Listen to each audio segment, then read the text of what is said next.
Hello, Bikram. Are you there? Hello.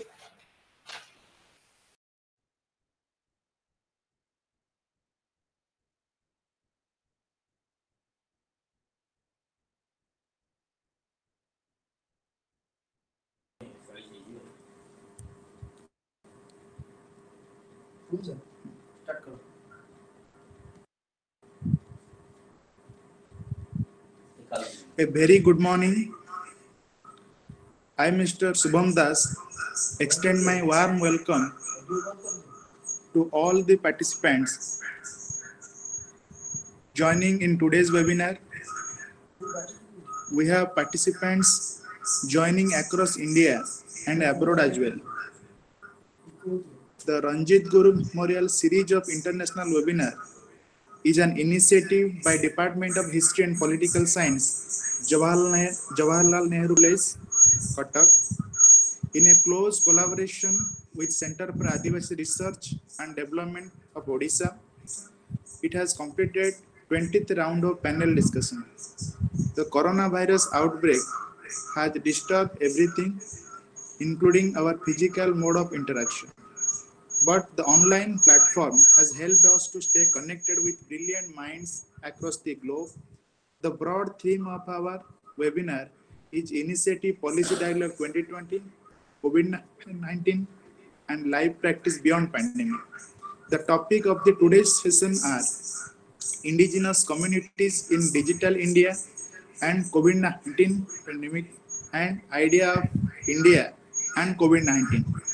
To enlighten us the said topics, we have with us eminent personalities, Professor BP Sanjay and Professor Umakanta Mishra, respectively. Now, I would like to invite Professor Saroj Chandra Pradhan to carry on the session by giving his welcome address. Over to you, Saroj sir.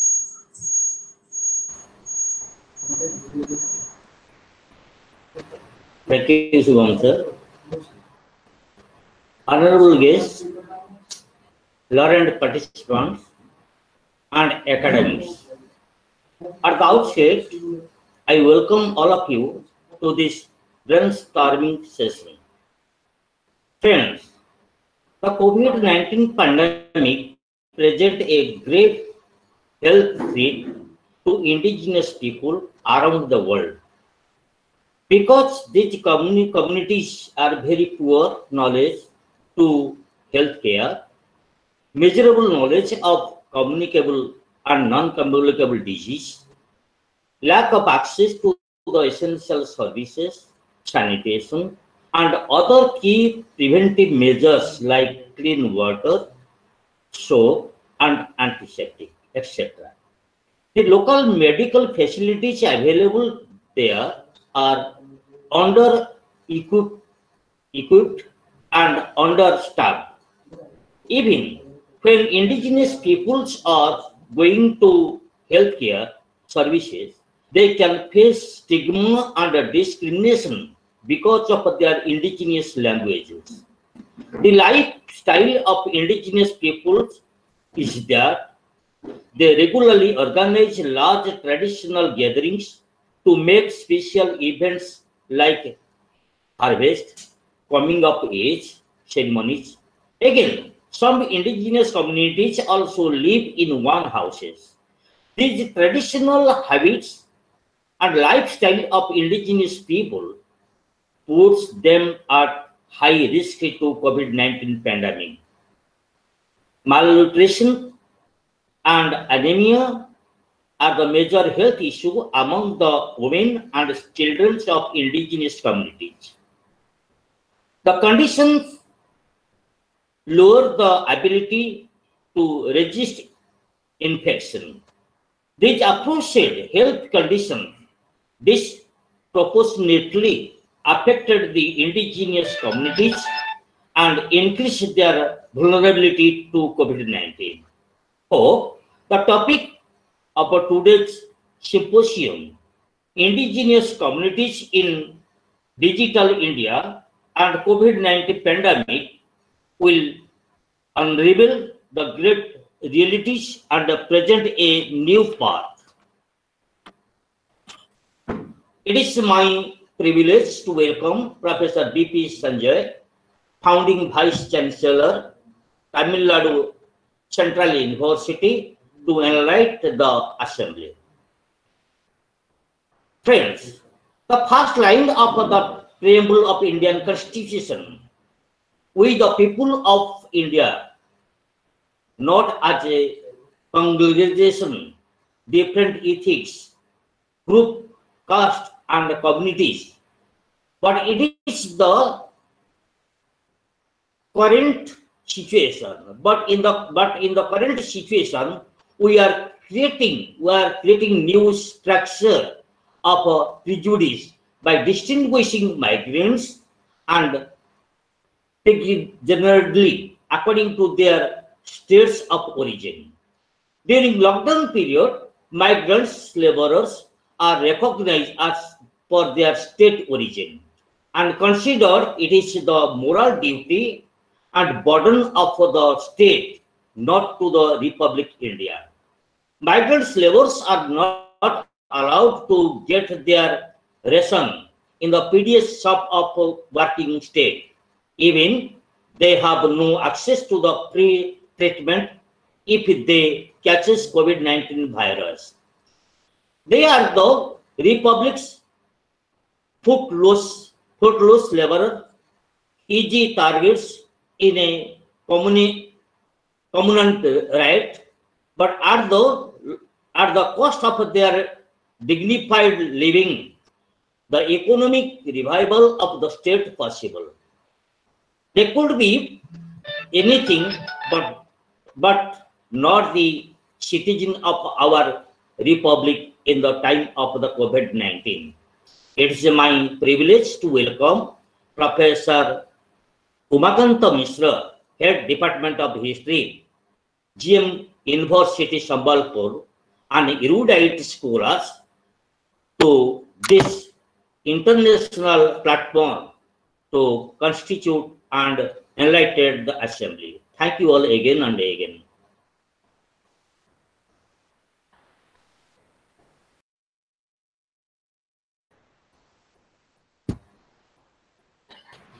Should I start? Professor Sanjay here. Hello, Professor Sanjay here. Hello. Should I start now? Okay, sir. Sir, we are just going. Your video is not seen, sir. Should I? Your video is not seen. Video is not seen. I have switched on, no? Are you able to see me now? One greetings to one and all. It's my honor to introduce our distinguished guest speakers for today's lecture. Our first esteemed guest speaker is Professor BP Sanjay. He is the founding Vice Chancellor of Tamil Nadu Central University, India, and currently serving as a professor of MIC Manipal Institute of Communication. He had his basic training in communication and journalism in Bangalore and obtained a PhD from Simon Fraser University, Canada. He has been associated with various national and international bodies that chalk out policies on media education and research. He was the director of Indian Institute of Mass Communication. He was also the Pro-Vice Chancellor of the University of Hyderabad. As the first Vice Chancellor of Central University of Tamil Nadu, he was instrumental in setting it off from brick to block. It is his hard work and dedication that has led to development of the infrastructure to cater and academic administration of residential needs of the fraternity. Sir, it's our honor and our your humanity that you have showed us with our valuable time. I, on behalf of the organizers, welcome you on today's lecture. Sir, your topic as suggested by you is indigenous communities in digital India and COVID-19 pandemic. Our next talented guest speaker is Dr. Umakanta Mishra.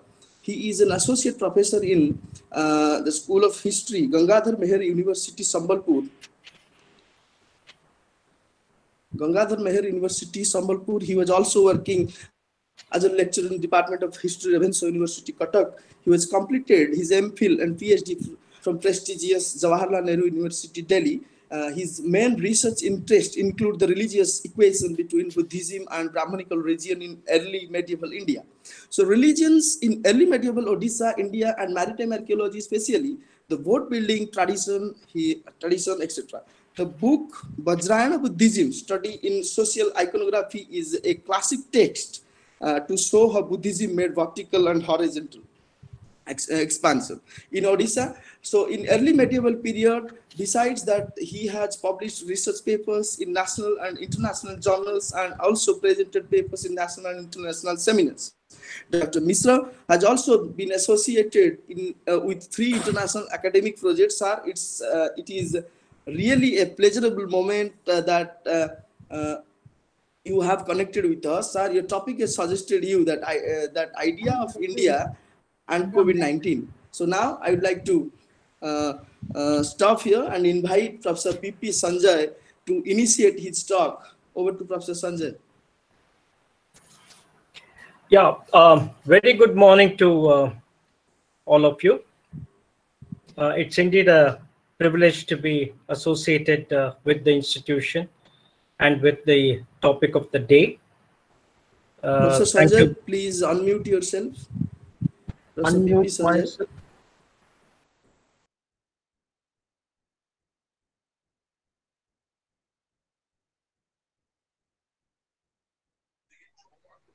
His video is not working. That is the problem. I have turned on the camera, but I don't see myself visible. I don't know, because my camera eye is on.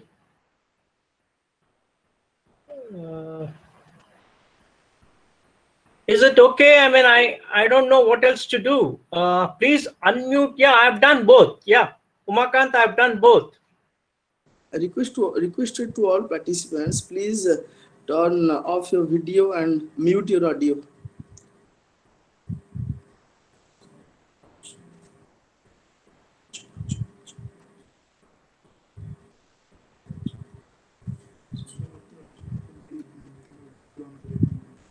Okay, hello, am I Mr. audible? BP Sanjay. Professor Sanjay, please unmute your audio and video. I have done that. I have done that. Sir? I have done that, yeah. I have done that, yes. Are you, now am I visible?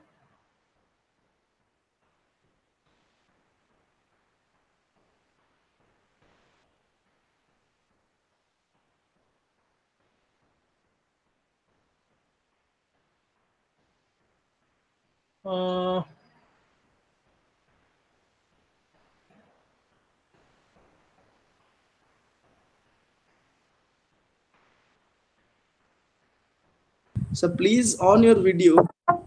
Yeah, I've done that. I've done that. Yes, I am being able to see myself on the screen of my computer, but it's frozen. Okay. Maybe some connectivity issues, sir. No, it's all right. Am I audible to all of you? Yes, sir. Yes, sir. Yeah. So what we will do is, without wasting much time and also to give enough time to the next speaker, okay, sir. Let me try and make my presentation, and it doesn't matter. We live in a context where digital India is not necessarily accessible to each and every one. So we empathize with hundreds and millions of people who face similar problems in terms of their learning, teaching, etc. in the country. Anyway, good morning to all of you. The topic, Digital India and, its relationship or the assumption of a relationship to indigenous people comes at a time where we have come a long way in terms of media centricity and creating awareness and media as vehicles of change and agent of social change, etc., to the present situation where it is almost assumed that a state of digital preparedness and a state of digital readiness is almost a panacea for many of the other kinds of issues that we have. Nevertheless, let us celebrate the euphoric mood for a while and see how it translates to the constituents of the present topic, which is the indigenous people. I don't want to get into too many statistics because the group that is listening to me and the group that is sensitive is already aware of the range and the distribution of indigenous people. Anthropologically, we have many definitions and many connotations, but my analysis and analysis which are also available to many people across the world indicates that between 8 to 10% of the world population is normally understood or classified as indigenous people. And in the Indian context as well, based on Government of India statistics and also the Anthropological Survey of India, we are looking at about 8.2% of the population. Now, how does this 8.2% of the population translate in terms of the overall poverty levels, etc.? My hunch, and I'm sure that Professor Umakant, who I just understood is an expert on some of these topics, is that this 8.2 or 9% would be subsumed in the overall levels of poverty and deprivation as far as the nation is concerned. So we are looking at a fairly, what should I say, deprived sections of the people, but very often we also hear a lot of what should I say, analysis about the indigenous people in terms of their indigenous knowledge, in terms of their cultural richness, in terms of ethnicity and the associated values, in terms of certain practices which are experiential, be it agriculture, be it health, be it other kinds of practices.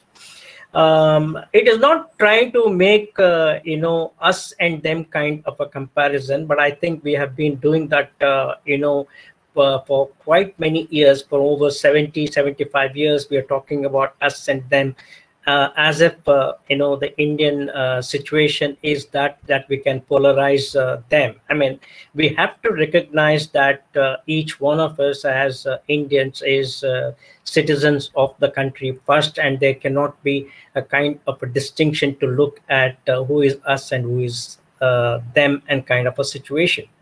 Now, what happens is, you see, my topic, given the bias that I have in communication, media, and information society, would assume that there is a certain degree of lacunae in terms of their ability or their condition to assimilate or get information. And in the documented failure of mass media over a period of time, somehow international agencies have been pushing that telecommunications and telecommunications infrastructure are probably kind of the void that can be filled in, and therefore we are looking at this kind of a situation. Now, Digital India is, is a paradigm. Digital India is a framework. Digital India is also a policy. Officially, it was launched about 10, 12 years ago, but the year of its launch, etc., does not matter as much as what has Digital India meant. Digital India, if you look at it, is a combination of the extension of what was then believed to be the main driver of information and communication flow in our country, that is mass media. Now, assuming that even now the literacy levels of the indigenous people average just between 50 to 55%, and we are looking at functional literacy in order to be able to consume any printed literature or even newspaper, we are looking essentially at, for example, in the past, we are looking at broadcasting more radio than television as a formidable means of communication to reach out to them. Now, what has Digital India done is Digital India has slightly changed the contextual framework for anyone, including you, me, and others. What it has done is, rather than always being a means of a transmission, that is information flowing or information accessible from different parts of the world or different parts of the universe or different parts of our own universe, it has made information seeking, it has made information assimilation a kind of a possibility. The interactivity that is built in terms of digital India or digital platforms gives a little bit of a better scope in terms of a framework of communication analysis. What we considered as a top-down, as a transmission model of communication, theoretically, today, we are in a position to look at it in terms of a slightly higher degree and higher potential of interactivity. So, in terms of communication and information for the indigenous people in terms of the topography, in terms of the location, also have the disadvantage, although very natural, very scenic in terms of the images that we see. They are not necessarily kind of, situations of, ideal conditions wherein the topography allows for widespread network dispersion and distribution. That is one of the reasons why you would have recognized that in the past few years, one of the planks of Digital India, officially, of course, people might necessarily not believe in the gap between the intent and the practice. Officially, Digital India has now focused its energy on what we call as, rural telecommunication. There are recent examples and practices of what we call as digital DigiGaon and things like that. So, which means that essentially the hiatus between a rural and by extension indigenous and the urban infrastructure in terms of communication is formally recognized, and there's no politics about it. It's a reality. So the reality has to be contended with first. So what has happened is, in terms of the infrastructure, there are 2 or 3 pronged attacks that one can look at it. One is the facilitation, wherein there is a deliberate attempt to kind of reach out to the people. Now, reaching out to the people has political connotation, has economic connotations, has many other connotations, but the fact remains that when we are looking at the framework of the topic in the era of pandemic, in the era of, what should I say, the problem that we all face, reaching out becomes a kind of a desirable entity. It is in this reaching out, we have a situation where there are many agencies, NGOs, civil society organizations, which are basically looking at trying to promote access and what we call as digital literacy. Now, digital literacy and access would essentially mean that is there a device or is there a platform that is available for the people to seek information. Now, this kind of seeking information, many would say requires a certain degree of training. Now, I would not kind of valorize the training in terms of it being a kind of a rocket science or anything. Anybody with a certain degree of familiarity, if you look at the kids of our generation, if you look at certain sections of the society, their ability to work with devices in the digital context is far more higher than relatively older people like that. I'm talking about myself. I'm not talking about the audience here, where I look, all of them are digital natives in the sense. So we have a situation where infrastructure is important and access is important. Now, having said that, we have to look at the vulnerability in terms of the pandemic.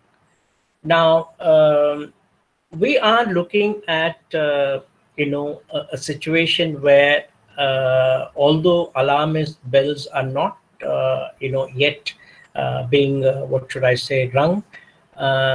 If you look at, for example, the Brazilian context and the indigenous people, there is definitely a kind of widespread fear that given the lack of access and awareness of practices, they are necessarily going to escape, or not necessarily, what should I say, the indigenous people may not be able to escape just because they are remote and isolated. No, I mean, I think whatever little information we have, valid or otherwise, in the media does indicate their vulnerability is higher.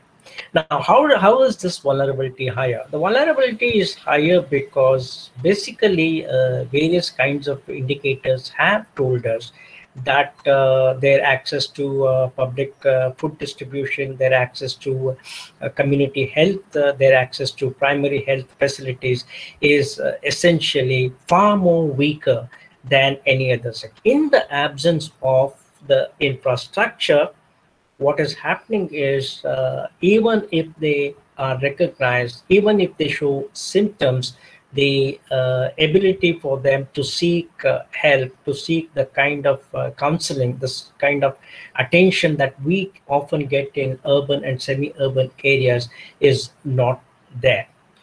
Two, the question here is, what is happening with regard to the situation. Very often we see that, today somebody said that the figures have got 6 lakhs. Although, Government of India and many others are a bit fussy about comparative statistics, there is a slight degree of hunch that maybe the indigenous population, relative to the problems that they have a higher incidence of risk of the pandemic. Now, that comes to the next point. In the context of, a pandemic, in the past, particularly in the context of the Zika virus and other situations, we have had, what we call as deliberate and interventionist practices. Now, these deliberate and interventionist practices are health-oriented, are science-oriented. Now, there is an ethnic problem here. When does science and technology, when does health, when does modern information conflict with the indigenous people's perception of what is it that they need? Very often we have critiques, not necessarily probably stemming from the indigenous people themselves, but people like us, academics, that a certain degree of intervention is actually in the realm of a bit of an exploitation. People are very concerned that any communication inroads that has been made into different contexts is often at the risk of the people losing their natural resources, people losing their identity, people getting into the consumerist world. So digital India or digital communication practices cannot be isolated from the other kind of consequences it has. But in the situation where the pandemic is a challenge all over the world, we Indians or anybody else in the world cannot claim that they have absolute information on this. Everybody is trying, everybody is making an attempt. In this particular context, how does one reach out? What kind of communication can take place? I think this is a situation where many people with more experience, more field exposure can probably translate the preventive practices, more than what the people kind of need. Because what happens is digital communication has an issue with language. Although many platforms have recognized the need for being able to communicate in about 8, 10, or even 11 Indian languages out of the 22 that are officially recognized. We're not very sure. We're not very sure whether this kind of multiplicity of language use has translated itself to the dialect level.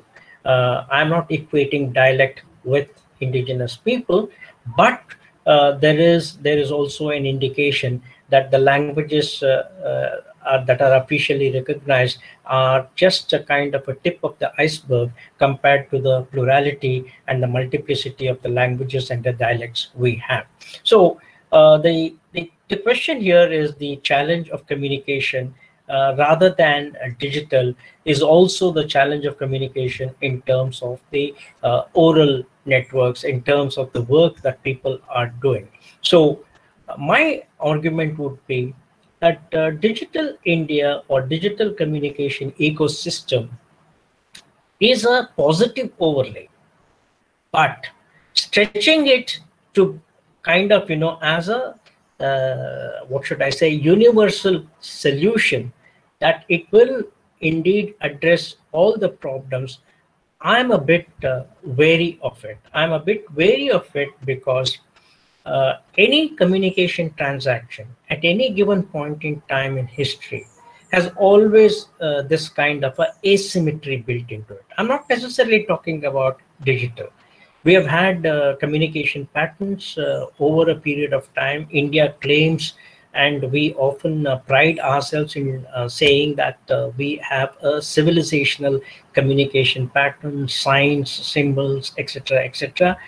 And in our own context, the interface that modern media have come about, it's a modern media in India came about parallel to that of the European. It's India cannot be stated as a case where there was a lull or a gap between the arrival of, say, let us say, printing press. It's a different pattern. Whether the people had adequate literacy ability to consume what was being published through the printing press. But the fact remains that be it printing press, be it radio, be it television, or even for that matter, telegraph, all these media came, almost parallel to their development elsewhere. Now, there are theories that people in power have always kind of, appropriated the use of media for their own ends. There is a stated theory that the colonization enterprise was reinforced by the communication infrastructure. Now, the question here is, in fact, relative to the arrival of printing press mass media, I would say if you look at the statistic, the arrival of digital as a formal mechanism probably relatively is a little bit later than what it is. We have taken pride in our IT task force, but whether the IT task force has been able to address the domestic needs, one of the important domestic needs that has to be addressed is the 8 to 10% indigenous population, remote, inaccessible, suffering from many inequities, poverty, and awareness. Now, when I say awareness, immediately people will jump to the conclusion, oh, let us give them more awareness. Let them give them a pamphlet. Let them give them information. No. Awareness is the people's ability to translate whatever knowledge that they have in terms of their well-being. They, as somebody said, if the fish in the waters that they have becomes extinct, if the trees which belongs to them becomes extinct for natural, it does not matter. You build a huge hospital in an area where they are deprived of their land, where they are deprived of their resources. It does not matter. Modern icons of institutions alone do not make for the sustenance, survival of the people. So one has to be very cautious in looking at it. Yes, pandemic is a health issue. Let us be very clear about it. But health has its own politics. If you look at the politics behind the vaccine, if you look at the politics behind the virus, imagine a situation. Had the virus spread for some unfortunate reason from the indigenous locale, you would have had, a plate full of critique. It is to the resilience of the people that, God willing, let the pandemic not kind of affect them, because there are many other missing variables in their life, and pandemic can be very dangerous. But the platforms, the health intervention, the reach out, their ability to seek help, community guidance, seek help from institutions like yours has definitely increased and enhanced in the digital age. And I think that is where we have to be both critical and positive. Critical with regard to the consequences of the digital era, and positive with regard to the benefits that it might give them. If the benefits outweigh the problems or their situation, I would say that digital India and the pandemic situation is some kind of addressable.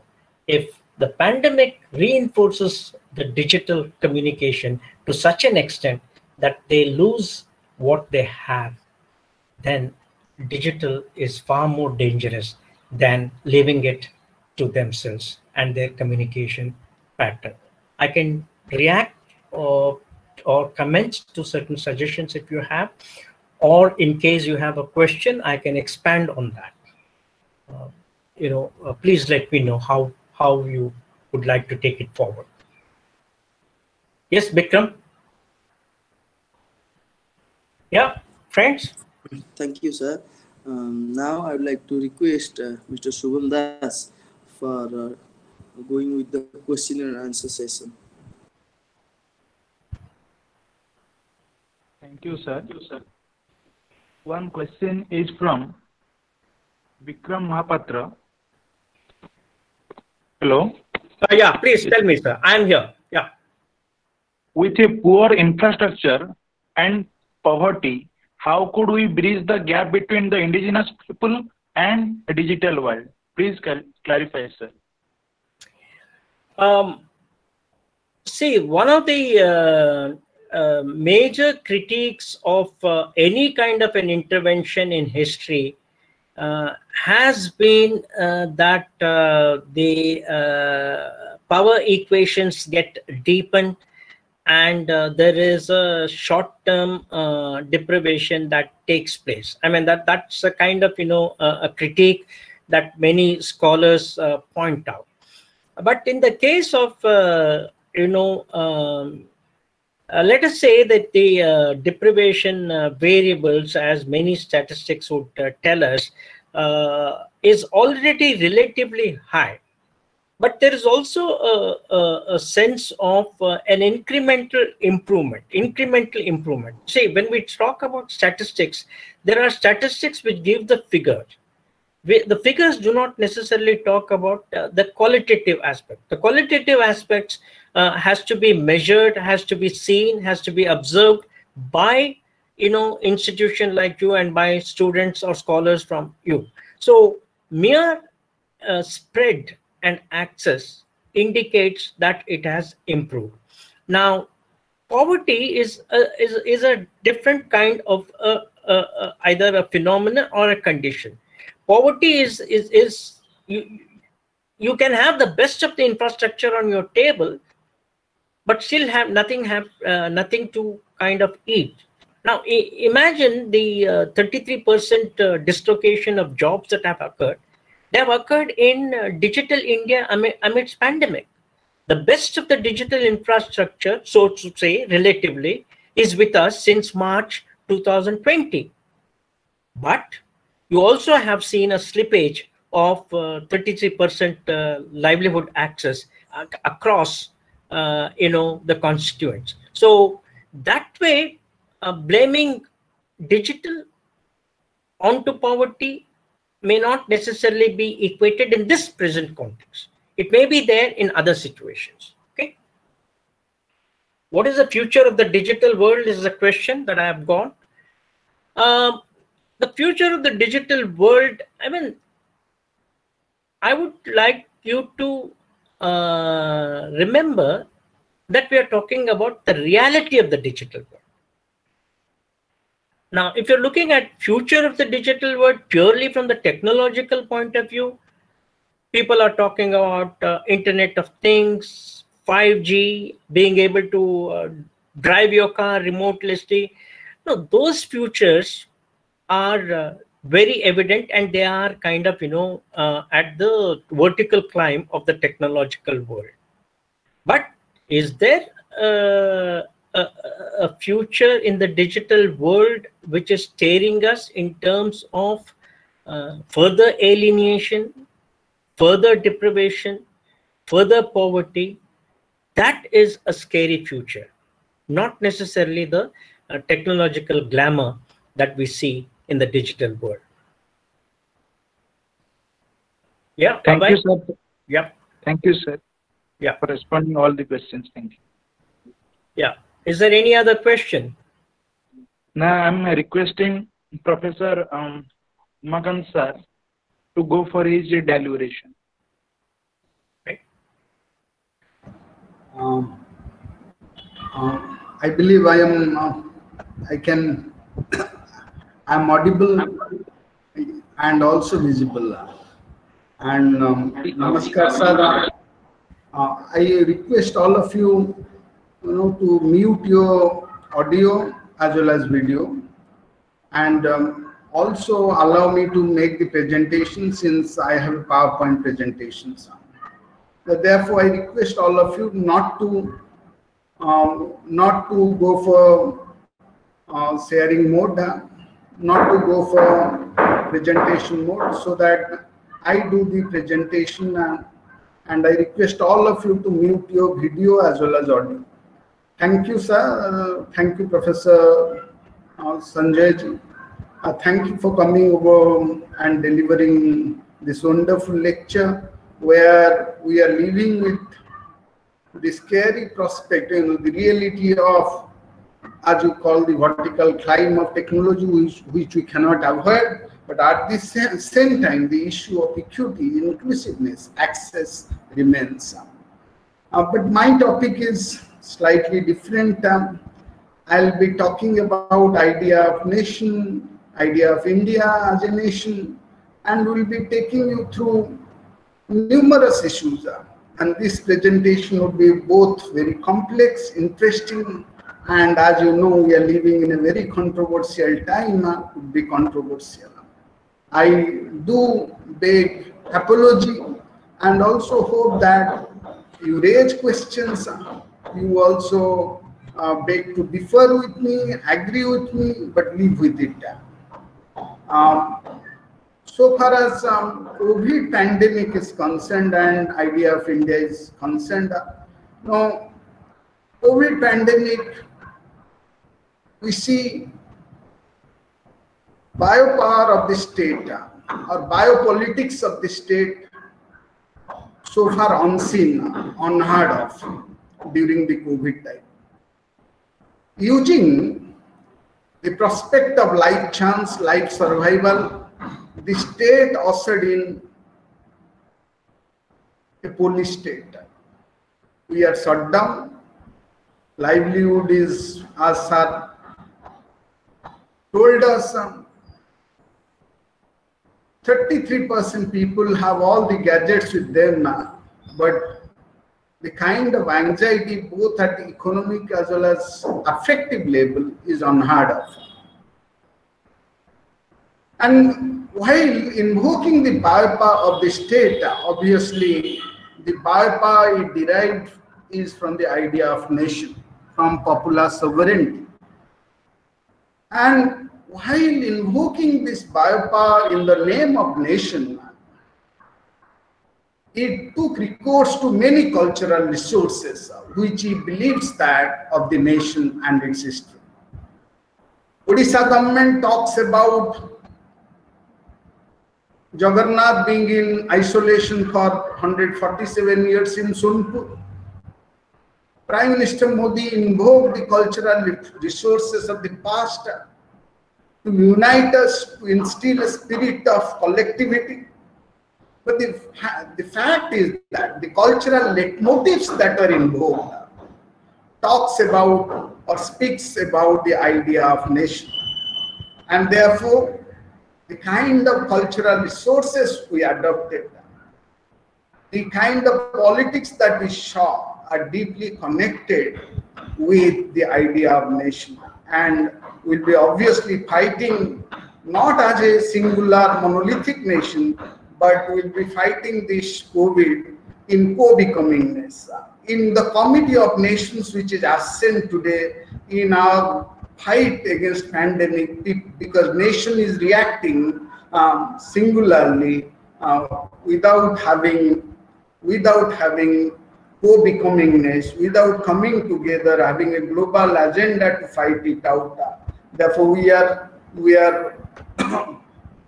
living with the prospect of fighting with alone, and this idea of a monolithic, singular, isolated nation is a scary prospect, because we are living in a digital world of interconnectedness, where cryptocurrencies, blockchain reaction is giving a death knell, slow by slow, to the idea of a singular currency of a nation. With these words, I am moving on to my presentations. Hope you will ask me questions at the end of it.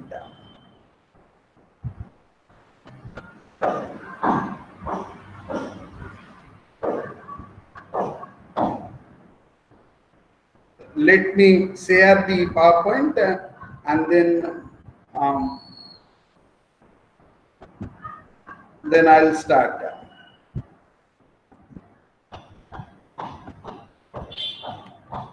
Hopefully, I am my PowerPoint is visible to all of you. Is the PowerPoint visible to all of you? Yes, sir. Yes, sir. So I'll be talking about these are the semantic and the semiotics and the hermeneutics of all these concepts went on changing throughout history. We need to understand these semantics, the semiotics, the changing meaning and hermeneutics of it. Nation, states, nation state, nationalism, Rashtravada, civilizations, country, Desha, Rashtra, homeland.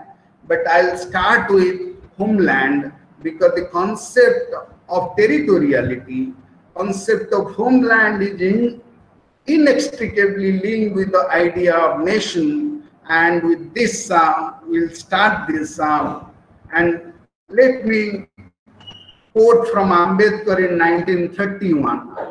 And on the slides, we have picture from the hunting imagery of Hathras, where smoke of darkness supposedly engulfing the nation. I might be wrong, but the hunting image of police in the dark of night is certainly, a very hunting imagery of the kind of India we are living in.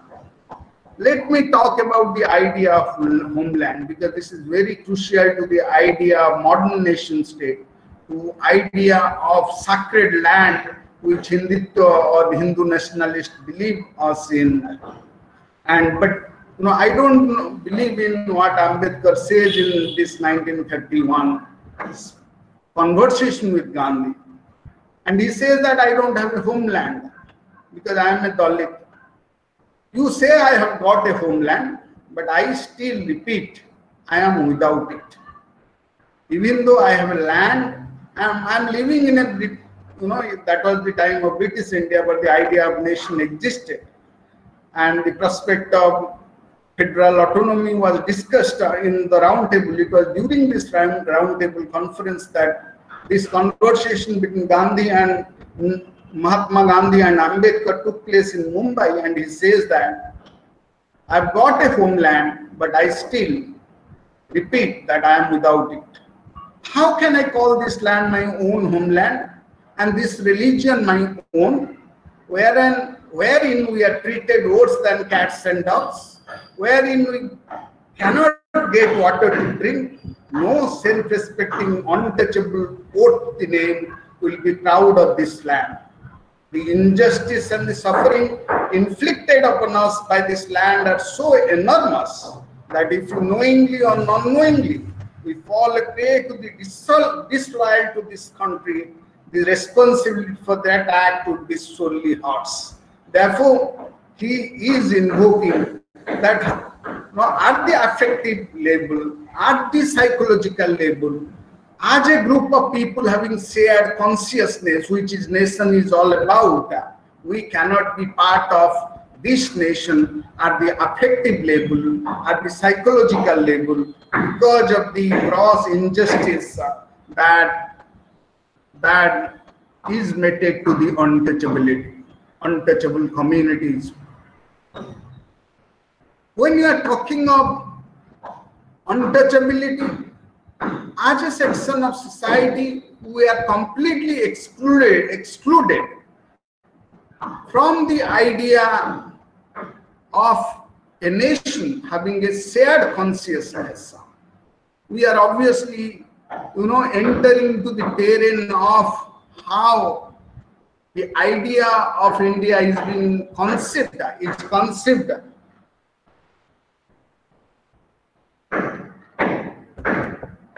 in our literature, in our language, in our social cosmos. And I take this opportunity of this statement, which is a critique of the social order of Hindu society, where a significant chunk of society is considered to be other. And there are many other otherings which are taking place today. Like, for example, Muslim is considered to be other. Therefore, I must take this statement as part of the larger issue of idea of India, where the social ordering itself is considered to be divine, because Purusha Sukta says that, Purusha Sukta Mandala of Rig Veda says that Brahmana, it is from the mouth of Purusha that Brahmana originates and Sudra originates from the Padat, from the feet of Purusha. Therefore, this social origin of the social order, the origin of the social order is given a cosmological legitimacy. And this cosmological order, in which we can place the idea of Bharatabarsha as well.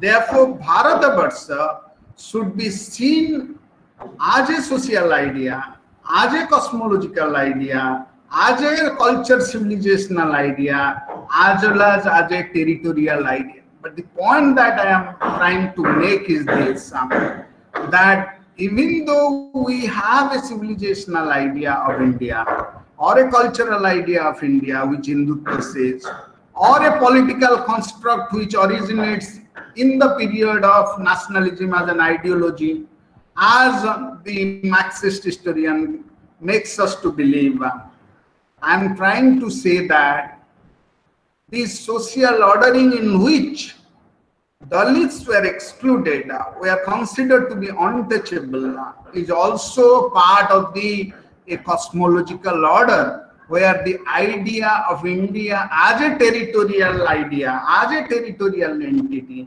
as a cultural entity is also envisaged.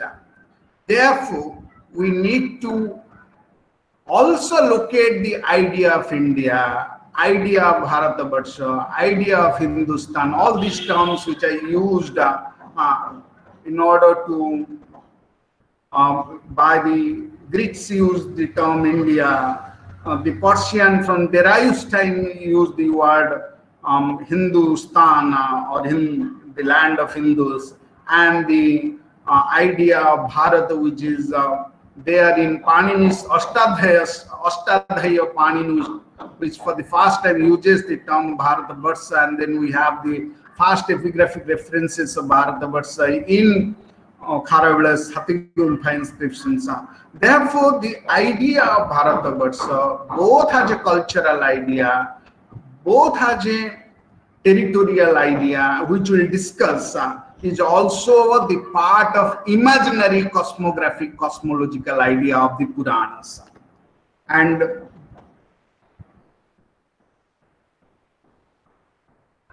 therefore, there are issues.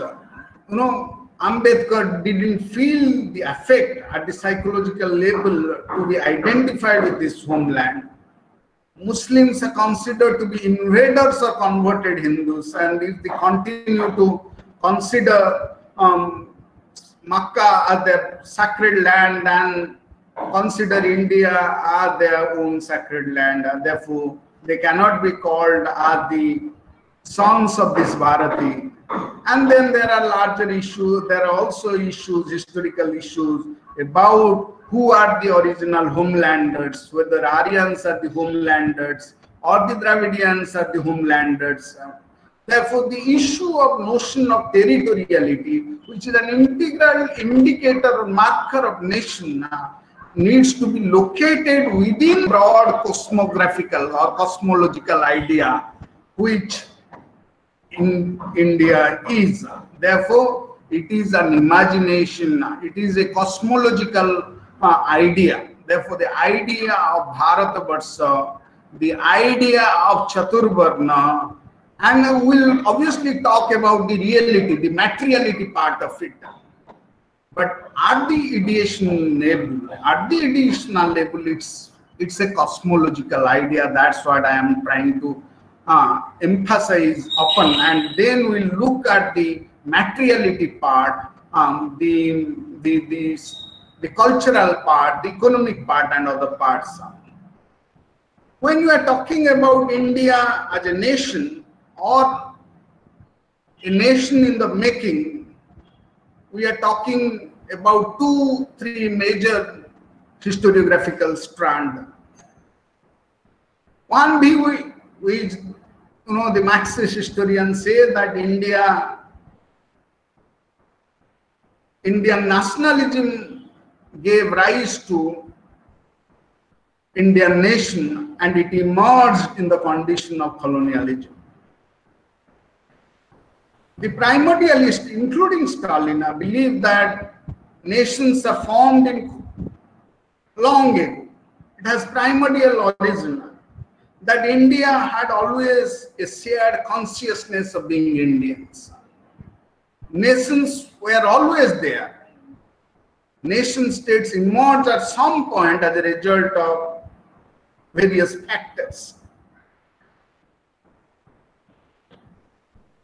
Therefore, I'll be looking at these notions throughout history, and one of the contentions that I'll be making, that notion of Bharatavarsha is a cosmological idea, is also a geographical idea, is a civilizational idea, a political modern construct, and also the social aspect of this Bharatavarsha will be looking at. This is a picture of Bharat Mata, Jawaharlal Tagore painted in 1905, which is almost a the origin is a Bengali Mata, but subsequently transformed into a Bharat Mata, and she is holding a white cloth, a rosary, a corn, and manuscript, symbolizing inner, white symbolizes purity, the inner peace between inner spiritual and outer material. Rosary symbolizes austerity, saffron symbolizes sacrifices, corn symbolizes or leaf symbolizes prosperity, and manuscript symbolizes knowledge. These are the basic cultural attributes of the idea of India according to Avanindranath Tagore. And she is represented as Bharat Mata with these attributes, and we will see that right from the days of Raja Ram Mohan Rai, this ideation of India was deeply couched with an imagined community and with an imagined religion called Hinduism. Therefore, these attributes are largely an inventions of colonialism and colonial reformers who for the first time used the term Hinduism, because it was Raja Ram Mohan Rai used the term of Hinduism to denote a sect of religion. There are Hindu dharmas, there are dharmas of Hindus, there are dharmas of Hindu, but no Hindu dharma as such. And we'll see how the dharmas of Hindus have been seen in by Al-Biruni, by others. We'll discuss more about that. But we'll be looking at this cosmological idea first, and therefore to press upon the fact that idea of Bharatabarsha is a cosmological idea, is an imagined idea as well. And yes. Sorry to interrupt. Can you please exit the full screen mode because it's blinking? You can exit it. Yes. Yes. Yes, sir. This is better. Yes. Thank you. Okay. So, talking about, just let me check whether it's working. Yes. Talking about homeland and the associations of homeland with a fixed territoriality, let me tell you, I have taken three important empires in different times of history.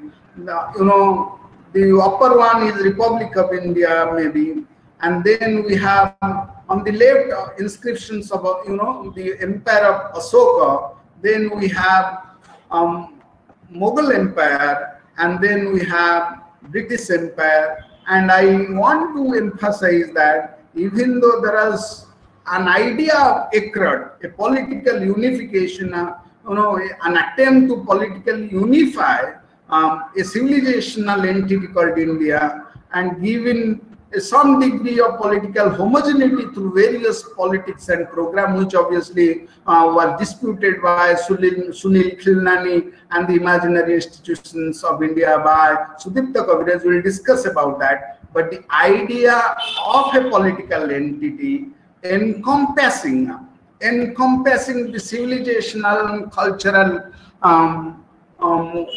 cultural geographies is also the idea of a political entity called India, which was encapsulated in the cultural concept of Ekrata Chakrabarti, and this is from Amravati Stupa I have taken. But the point that I am making is this: even though there is a political concept to unify a civilizational entity called India, there is no fixity or coevality or congruence between the two. That's what I am trying to make. Even though the idea of Chakravarti, the idea of political unity was there and attempted as such throughout a particular civilizational geography, there is no fixity into it. There is no fixity into it. The territoriality at times was restricted in Ashoka's time to deep, it excluded Tamil Nadu, Kerala. It excluded deep south in the time of Akbar and in the time of British India, which was largely a project of colonial enterprise. We have also other areas which are excluded from the civilizational idea of India.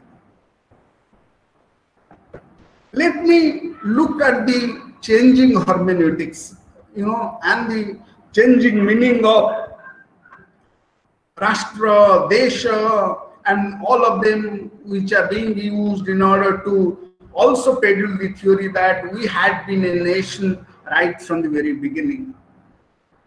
In Rig Veda, the idea of Rashtra refers to a religious ceremony.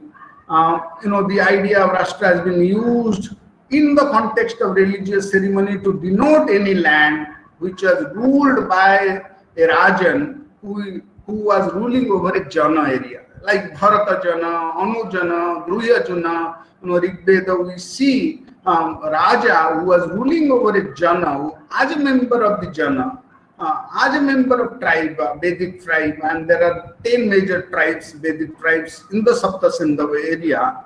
And Raja, which is the head of the Jana, was ruling over a particular land, even though the concept of land had no fixed territoriality at that time, because the idea of Janapada originates in the later Vedic period. But it was broadly the area where the Jana settled, where Raja was the head of the Jana, that Rashtra has been used. Amarkosa in 5th century, which is a dictionary, it refers to a country, a real, a wheel, a house. In the inscription of Mathura, which is the earliest, earliest evidence of local rajas emerging in the Kalinga region, we have reference to Kalinga Rashtra. We have reference to Desha as well as. And Desha, as you know, is derived from the root word dis, which means directions. The direction in which a local, a people, a Raja resides. And for example, I have taken from Kapila Samhita, which is a religious text on Odisha's pilgrimage center, which is dated to 15th century. It says that Bharata is the Varsha, Utkala is the Desha, Varsanam Bharatam Srishtam, Desanam Utkalam Suta, Utkalasya Samudesha, Deso Nasti Mahitale, Avaliya Desa Kichi Nahi. The first word called nation, nation is a term derived from nationio. It's a Latin word which was used for the first time in 968 in order to denote a people over, spread over land. And that's what, we come to the notion of nation being congruent with a territoriality, and that goes back to 1968, and where Otto I, Holy Roman Emperor, boldly declared in his report, "The land," I answered, "which you say belong to your empire," he's saying it to Byzantine emperor, "belongs are the nationality and the language of the people proves to the kingdom of Italy." Therefore, he's invoking the notion of nationio, nationality, that is, people having shared consciousness. And that shared consciousness is derived from language, from common history, as constituting a nation in 10th century AD. So therefore, we have to look at these terms very carefully. Rashtra has a different connotations in Vedic time and has a different connotations today. So also Desha, Varsha, and all these terms that we use today as co-eval as same is actually not same throughout history, and therefore the semiotics, the changing semiotics and hermeneutics of these categories need to be probed historically as evolved through history. As I told you,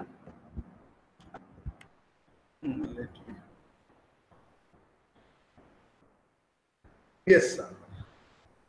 The question is, if nation existed perennially, existed in deep history, or therefore the question is whether nation is historically constituted, which is a stable community of people formed on the basis of common language, territory, economic life, or is it constructed at a particular point of history in the period of modernity? As Ernest Gellner says, it was the ideology of nationalism which creates nation in modern period versus the rightist view or the leftist view like that of Stalin, that we are a nation historically constituted.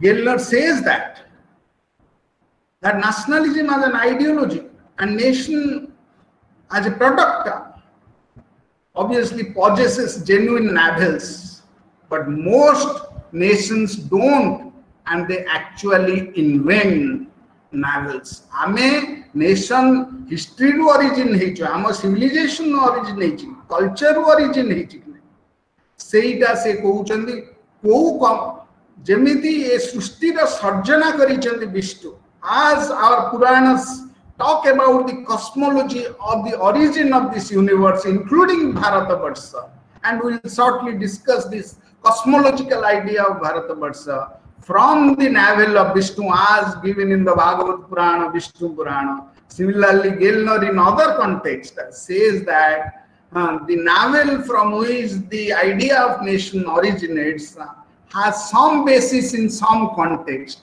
but in most contexts, in most historical situations, in most geographical areas, or in most nationalities, the idea of nation was invented, and the ideology through which this nation was invented is the idea of nationalism. Yugoslavia is a prime example where the nation didn't have a navel, it invented a navel, and therefore modern nation state of Yugoslavia originated in 1919 in the aftermath of First World War by inventing the category of nation.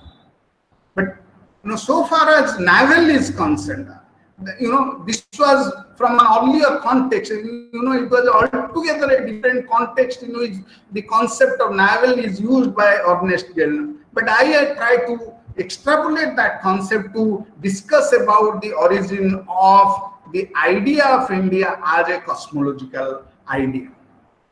And therefore it's an imaginary idea. But I don't say that it doesn't have the the materiality content, the culture content we'll discuss. But the point that I am making is that the Puranas, the way Puranas conceptualize Bharatabarsha as part of Jambudvipa, or Kapila Samhita talks about Utkala Desha as part of Bharatabarsha, which in turn is part of the Jambudvipa, which in turn is part of the Prithvi or Medini Mandala, as given in the Bhagavata Purana, as given in the Padma Purana, is ultimately a cosmological idea. Therefore, we should not expect this idea of Bharatabarsha to be a complete reality, because it is ultimately a cosmological idea.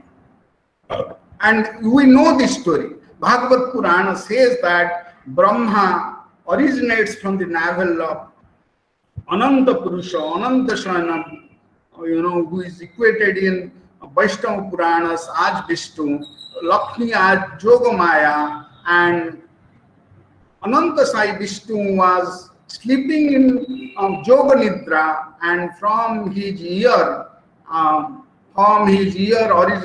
wax originated Madhu and Kaitava, who for different reasons were divided into 12 parts.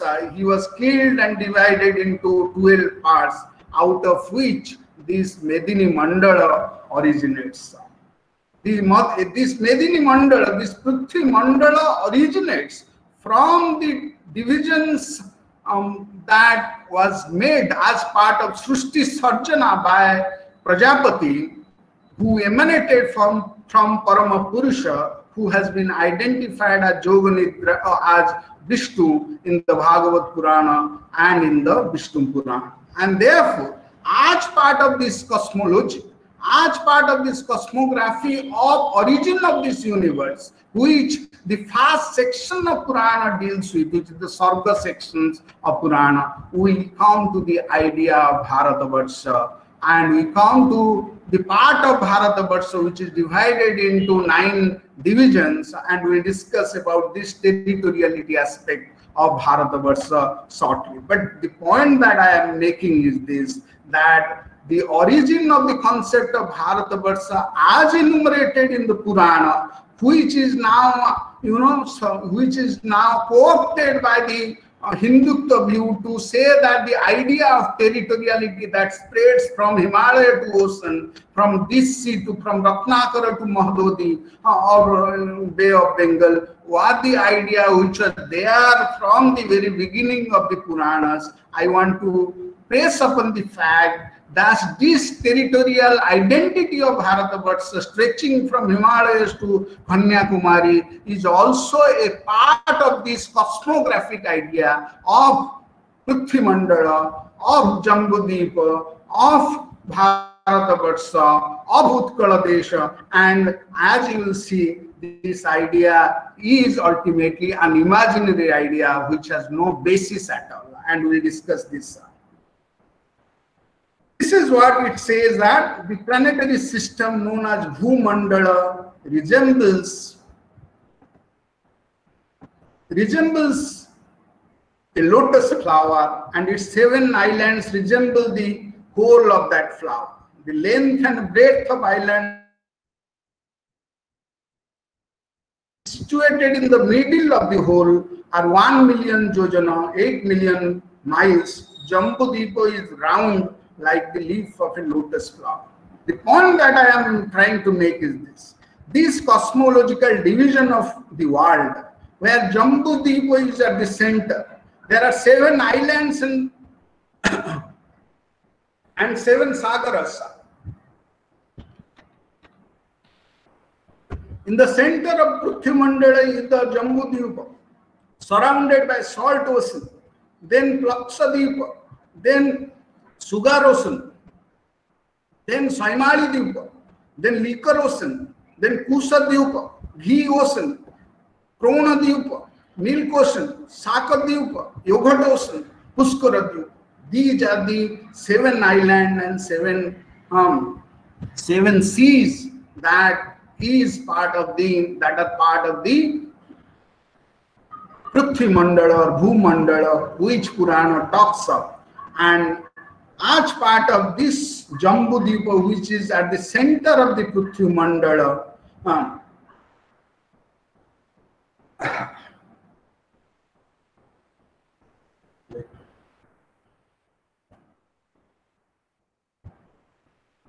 just wait there.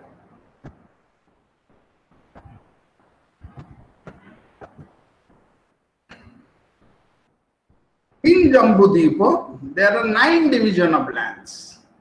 This is what Bhagavad Purana, Vishnu Purana talks about. In Jambudipa, there are 9 divisions of land, each with a length of 9,000 yojanas. There are 8 mountains that mark the boundary of these divisions. We have in the Jambudipa the Meru mountain, which is at the center, Mount Sumeru. And we have different mountains and the Barsas. And as you could see, on the south of the Meru, we have Haribarsa, Kimpurusha Barsa, and Bharata Barsa. In the north, we have Ilavarta Barsa, Ramyaka Barsa, Hiranmaya Barsa, Uttarakuru Barsa. And there are also mountains which separates each Barsa from each other. So the point, and we have Ketumala Barsa in the west and Bhadraso Barsa in the northeast. Therefore, we have a cosmological division where we have Jambudvipa, and as part of Jambudvipa, we have Mount Nehru in the center, and in the south, extreme south of this Jambudvipa, we have Bharata Barsa, which is part of, which is only one Barsa out of the 9 Barsa. And as you could see, neither do we have 7 seas as has been described. Likara Samudra, Olgara Samudra, eguda jemti nahi reality. Ame Bharata Barsara jo territorial description deichanti ta reality ko pura ame vishwas kari paribani. That's what I am trying to speak. That the cosmological divisions of Bharata Barsa, which we will discuss shortly, needs to be located in the proper context, which is that it is part of a cosmology rather than actual geographical entity or actual people or their actual civilizations. But there are some materiality to it. We'll discuss about this materiality very soon.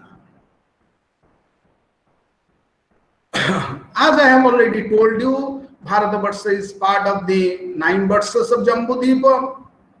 It is a description is given in Mahabharata, in Vishnu Purana, in many other texts, and which we will discuss soon. Then 8 dividing mountains, I have already told you, and the 9 Barsas that I have talked about you of the Jambudvipa, of which Bharata Barsa is only one.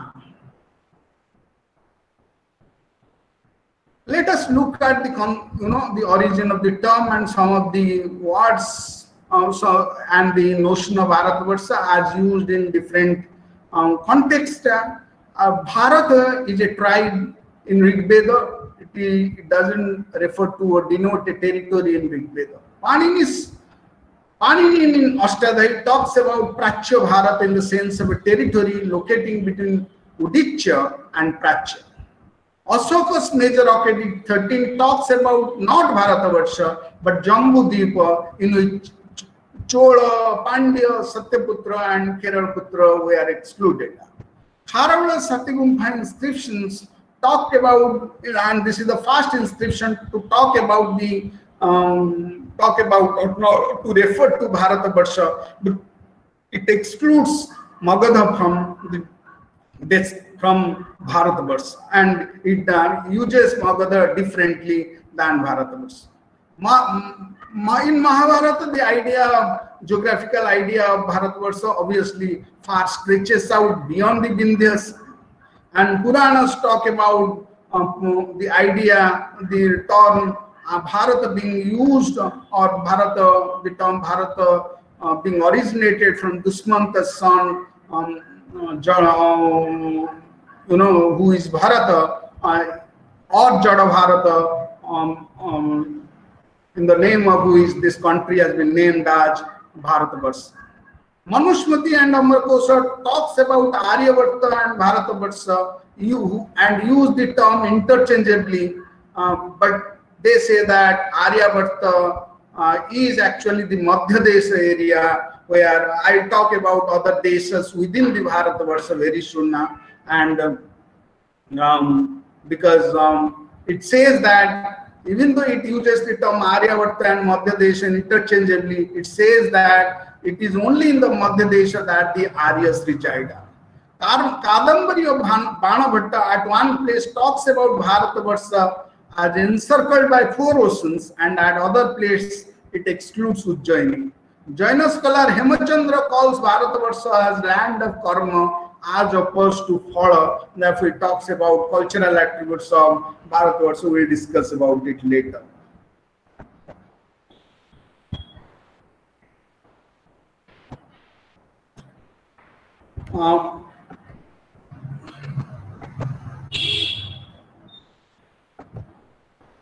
As a geographer, so this is first part of my presentation where I try to show that the idea of Bharata Varsha and different divisions within it. I will come to these different divisions, which is deshas, as a cosmological idea, as part of the creation of this universe, as part of the Parama Purusha and Prajapati's effort to create this Prithvi Mandala or Medini Mandala.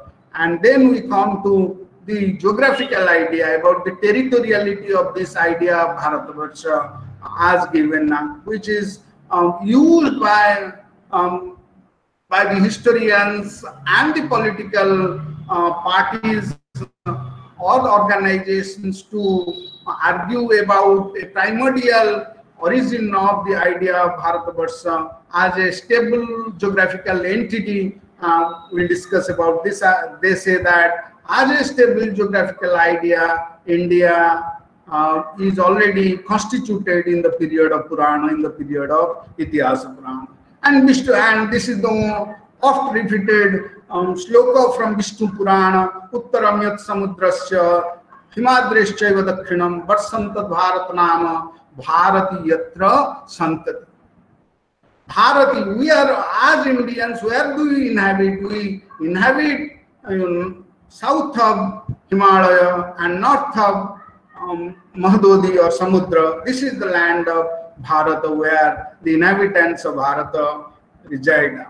And there are 7 chains of mountain. And why am I talking about this fixed territoriality with its sacred river and sacred mountains as constituting a fixed geographical sacred land, which is very central to the argument of Hindutva, is how the Puranas describe that. Therefore, I am describing this. And they say that the 7 chain of mountains in Bharata are Mahendra, Malaya, Sahaya, Suktimat, Riksha, Vindhya, and Paripat. Or from this, for this region, heaven is obtained, or even some cases liberation. This is how the idea of a geographical, India as a geographical idea with a fixed territoriality.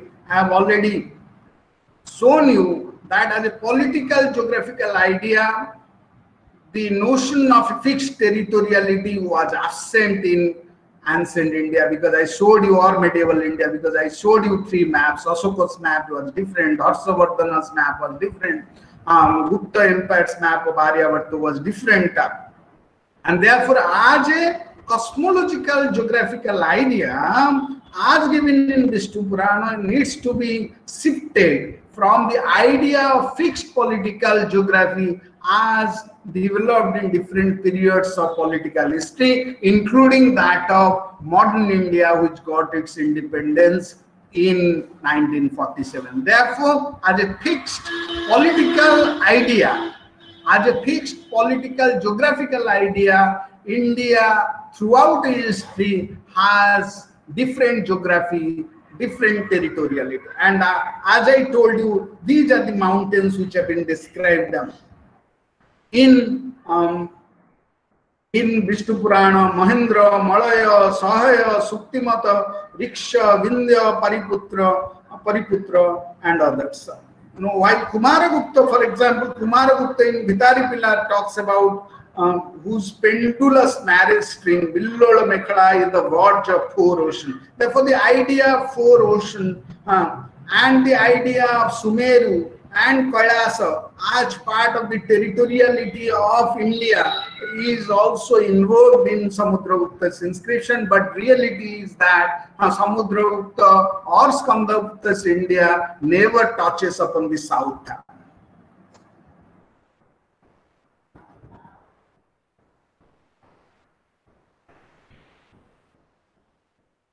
What are the nations within this Bharatavarsha?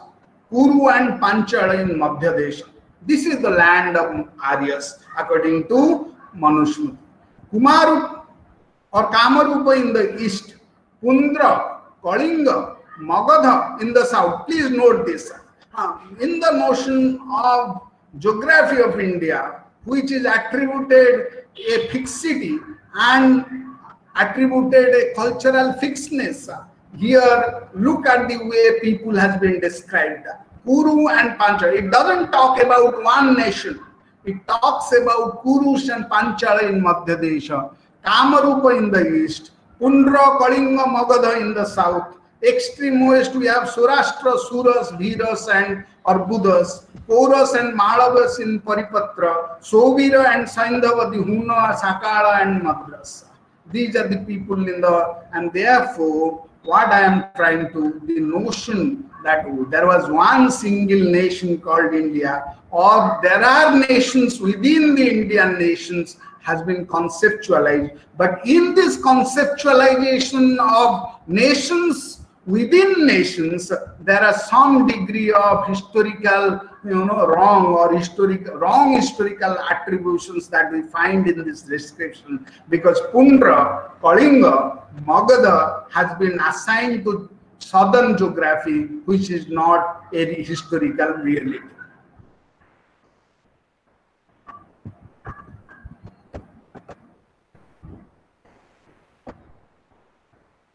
Then we come to Rajasekhara.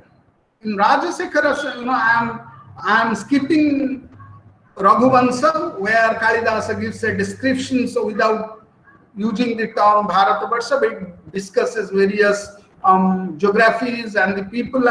In Rajasekhara's Karpuru Manjari, we for the first time talks about the reference point from which east, west, north, south has been described.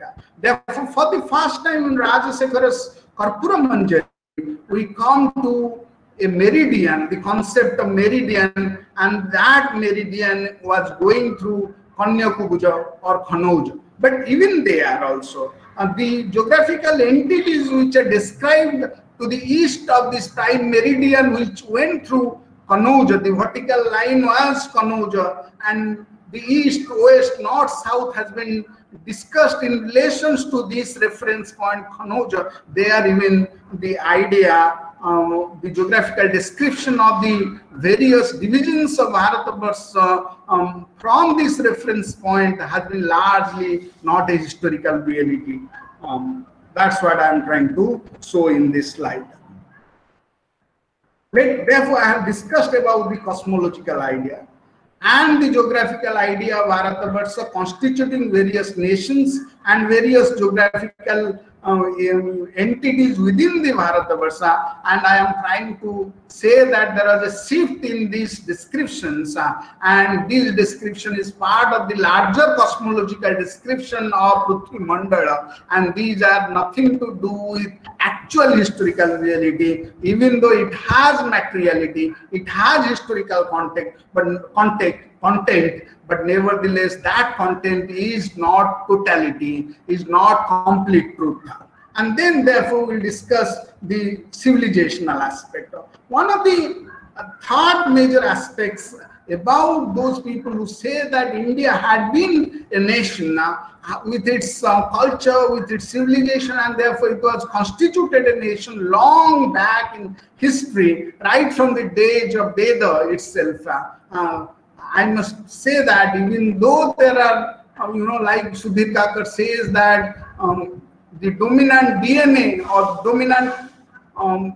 dominant cultural DNA of India is decisively Hindu, nevertheless, I must show you that the idea, the civilizational idea of India, even though the dominant strand of that is decisively Hindu or decisively influenced from Veda, or has originated from Veda. We'll discuss this idea of unity in diversity versus unity manifest in diversity, because Hindutva view is that the foundational basis of nationhood is our civilizational basis with its founding on Vedas. Therefore, Vedas provide the foundational basis of our civilization. Veda provides the unity, and this Veda manifest in different ways. Like we used to say that ekam satya vipraha bahuna vadanti, brahma eke, advaita philosophy gotiye, also we illusion khali different way manifest karichen. Similarly, there are two views. The Nehruvian or the secular view say that it is unity in diversity. But the problem with this definition of unity in diversity is that diversity could be a source of difference and conflict, which we are seeing today. But what is the content of that? How does that diversity give to unity? What is the form and content of unity? How is unity derived from differences? So therefore, it doesn't take into account the unity, the forms of unity which is derived from civilizations, and will be one of the major aspects of this unity is the Vedic foundation according to Hindutva. Hindutva say that it is the foundational basis of Vedic civilizations, Vedic corpus, which manifest in various ways and provide the civilizational basis to India. And therefore Puranas, Bhagavad Gita, Upanishad, all of them claim that they are merely further explicating the deep archetypes philosophies of Vedas in that respective text. Therefore, one view is that unity is derived from civilization. The foundation of that civilization is Vedic corpus. The other view is that unity, diversity adds vitality to unity, and say that diversity is the source of unity. But diversity, as we see, can be source of conflict, can be fault-like, and therefore there is some problem, and we'll discuss about this problem of unity adding vitality, diversity adding vitality to unity versus the Hindutva view, which says that there is a deep unity. Unity manifests in diversity, and this unity is Hindu philosophy, Vedic philosophy. I will discuss about this. But let me say that even though there is a substantive body or substantive content to this argument, that the civilizational unity of India is derived from the Vedic corpus, but nevertheless there are also polyphonic ideas. And the idea of culture, civilization, even though is rooted substantively, as Sudhir Kakar says that the dominant strand of the cultural DNA of India is decisively Hindu, it could be true, and it could be also Vedic foundational, but nevertheless there are polyphonic ideas. There are multiple ideas which also contrast to this idea of Advaita of philosophy of Upanishad, and these ideas are equally important. So also the idea that came from other people like the Hunas, like the Muslims, like the Christians, and we'll discuss about this polyphonic idea, polyphonic influences that shaped the idea of India. We'll discuss this. Therefore, my view is this, that even though the dominant cultural strand of the cultural DNA of India is Vedic, there are many other strands, and these cannot be ignored, and that made our civilizational entity richer, and even though they are minor, they are also equally important. You cannot just ignore the minor strands of your DNA, which has also a decisive influence in our behavior, in our genetic makeup as well. And one of the major aspects of this DNA, even though minor, is this. This is what Lokayatas Charvaka says, that while life is yours, be joyously, none can escape death, searching eye. When once the frame of ours they burn, how shall we ever again? So jabat jibet, sukham jibet, runam krutva, dhutam pivet. This idea of we consisted of gross body, gross element, is in sharp contrast to the Upanishadic idea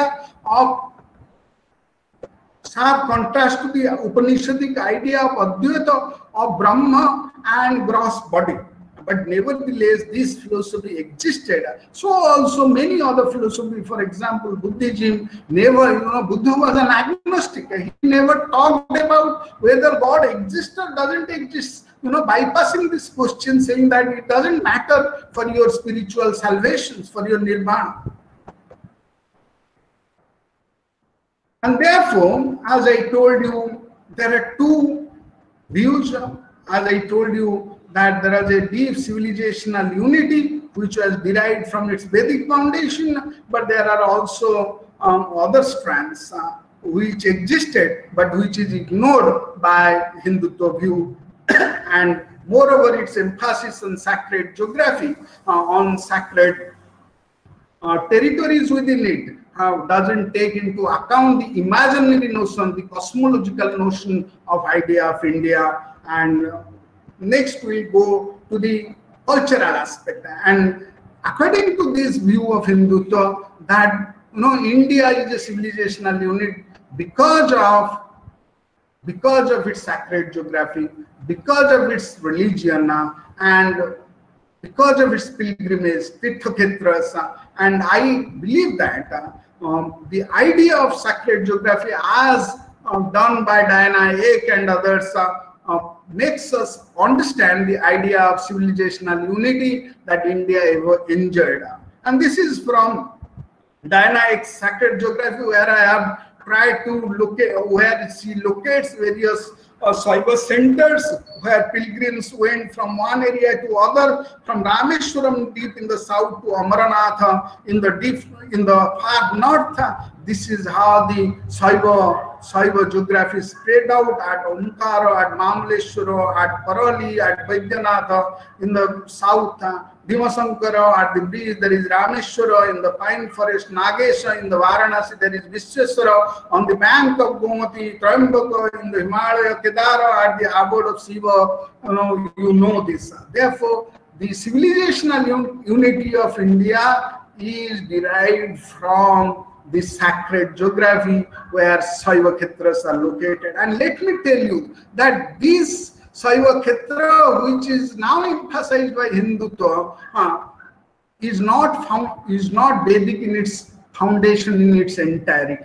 Because Rig Veda makes a difference between Arya and Anarya, saying that Anaryas were Linga Pujakas. Therefore, all the foundational basis of Indian civilizations are obviously not Vedic in its foundation, because Rig Veda talks about Anarja as Linga Pujaka. Aryans were Deva Pujakas. They were worshippers of Deva, whereas the Anaryas were described as Das or Dasyu were considered to be Linga Pujaka. But this Linga Puja has become a dominant form of worship and provides the civilizational unity to India. So also this is again from Shakti worship. There are many texts which talks about different, there are 62 or 64 divisions of Sati's body in different parts of India, out of which Shakti centers emerge. And this is again from Diana Ek's book, again to show the networks, the connection, the interconnectedness, that different parts, different geography of India was attached to each other, was connected with each other through this sacred geography which has been created through millennia, through the worship of Shakti, Surya, Shiva, Vishnu, and Ganapatya. And there are others. I'll come to this. Therefore, this is Shakti. This is from Prithvi Sukta, which I have taken from Atharva Veda, which worship the mother earth. This is from Sundara.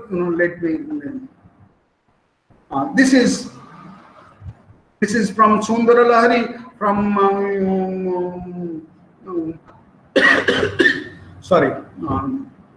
Sundara Lahari, which was written by Shankaracharya on the top of the summit in Sri Lanka, on the top of the summit in Kashmir. Lord Shiva only become able to do creation in this world along with Shakti. Without her, even an inch he cannot move. And where Shankaracharya extols the power of Shakti in the summit of Himalaya, or in the summit of Srinagar, that is in Kashmir. And this is how India's civilizational entity is derived. It is derived from this pilgrimage center, from Pancha Upasana, and also the political geography as created in different periods of India's political history, which is denied by Sunil Khilnani, by Sudipta Kaviraj, we discussed this further. I actually provide some degree of political unity. And this is what Rabindranath Tagore says, that these civilizational unity that I discussed, be it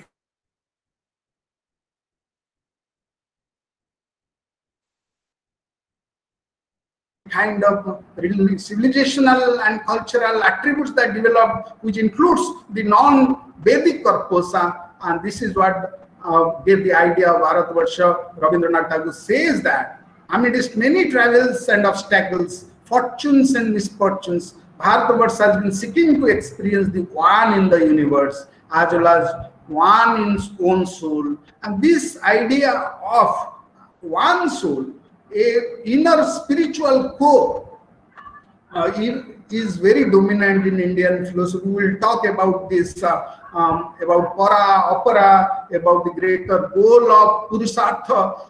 We will discuss this idea of civilizational unity very shortly, but let me tell you what I have told you so far. I say that there is a large materiality, there is a large content which gives unity to this Indian idea of India as a civilizational cultural entity, but it needs to be also located within the broad cosmological framework which Purana talks of. Therefore, it is also an imagination, it is also a textual imaginations of Puranas where Bharatavarsha is located. And therefore, even though there are content, there are also fiction to the idea of Bharatavarsha, but the content was also given a push or given a further attribute by the push for political unity in different periods of Indian history. But moreover, this is very important that I discuss, which is discussed by, even though the cosmopolitan Sanskrit culture, with its foundational basis of Veda, Purana, Gita, Bhagavata, and the Panchopasana, the world of Shakti, the world of Shiva, the world of Vishnu created. Nevertheless, there are also the vernacular part, and which is one of the most important period of Indian history, which Sheldon Pollock talks about. Sheldon Pollock says that starting from first millennium BC, at the end of first millennium BC, we come to a period of vernacularization, of a period of regional formation, which Hermann Kulte talks about in his book Cult of Jagannatha and the Regional Tradition of India, or we talk about the emergence of vernacular literature in the language of gods by Sheldon Pollock.